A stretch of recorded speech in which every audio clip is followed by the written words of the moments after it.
নাটকীয়তায় ভরা one day series শেষ করার পর এবার টি-20 সিরিজের দিকেই চোখ রেখেছে বাংলাদেশ। ফরম্যাট চেঞ্জ, তাতে চেঞ্জ হয়েছে স্কোয়াডে। ইনজুরি কাটিয়ে দলে ফিরেছেন লিটন কুমার দাস, তাতে বৃদ্ধি পেয়েছে দলের শক্তি। একাদশে কি ফিরবেন জাকের, নাকি সোহানের উপর ভরসা রাখবেন ক্যাপ্টেন? ছন্দে থাকা টি-20 ফরম্যাটে ওয়েস্ট ইন্ডিজের বিপক্ষে সিরিজের প্রথম ম্যাচে কেমন একাদশ নিয়ে মাঠে নামবে বাংলাদেশ, তাই জানবো রিপোর্টে। ওয়ানডে ফরম্যাটে দারুণ এক সিরিজ জয় করেছে বাংলাদেশ। এবার চোখ টি-20 সিরিজের দিকে। এই ফরম্যাটে বরাবরই ফেভারিট ক্যারিবিয়ানরা। তবে বাংলাদেশ কাউকে ছেড়ে কথা বলে না, অন্তত 2025 সালে যে লিটনের নেতৃত্বে দারুণ সময় কাটাচ্ছে দল, তাতে এবার টি-20 ট্রফিটা ঘরে রেখে দিতে চাইবে টাইগাররা। আগামী সোমবার শুরু হচ্ছে 3 ম্যাচ সিরিজের প্রথম ম্যাচ। বীরশ্রেষ্ঠ শহীদ flight lieutenant Motiur Rahman cricket স্টেডিয়ামে অনুষ্ঠিত হবে 3 ম্যাচ সিরিজ। সবগুলো ম্যাচ অনুষ্ঠিত হবে একই মাঠে।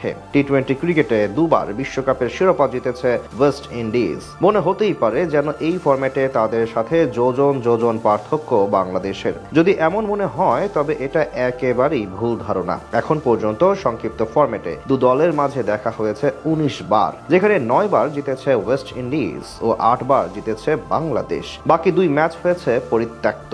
সব মিলিয়ে বাংলাদেশ যেমন একটু পিছিয়ে আছে, তেমনি পিছিয়ে আছে ঘরের মাঠেও। 5 দেখায় 3 জয় ক্যারিবিয়ানদের, 2 বার জিতেছে বাংলাদেশ। সব মিলিয়ে তাই বলা যেতেই পারে একটি কঠিন লড়াই অপেক্ষা করছে বাংলাদেশের জন্য। তাই নিজেদের সেরা একাদশ সাজিয়েই আগামী সোমবার মাঠে নামতে যাচ্ছে বাংলাদেশ। তবে এই ম্যাচকে সামনে রেখে কেমন হবে লিটনের একাদশ, সেটাই চলুন দেখে নেওয়া যাক এক নজরে। ওপেনার হিসেবে এখন সাইফ হাসানের দলে জায়গা পুরোপুরি পাকা। শেষ ম্যাচে দারুণ পারফরমেন্স দেখিয়ে তিনি বুঝিয়ে দিয়েছেন, শুধু মাঝে 2টি ম্যাচ বাজে কেটেছে তার। তবে আবারও প্রস্তুত হচ্ছেন তিনি নিজের দায়িত্ব পালনে। প্রশ্ন হচ্ছে কে হবে তার ওপেনিং সঙ্গী। ডানহাতি বাহাতি যদি বিবেচনা করা হয়, সেক্ষেত্রে পারভেজ হোসেন ইমনের সুযোগ পাওয়ার সম্ভাবনাই সবচেয়ে বেশি। এছাড়াও 2-2 4 মেলাতে গেলে সাম্প্রতিক ব্যর্থতায় তামিমের বাদ পড়ার সম্ভাবনাও বেশি। 3 নম্বরে ব্যাট করবেন দলের অধিনায়ক লিটন কুমার দাস।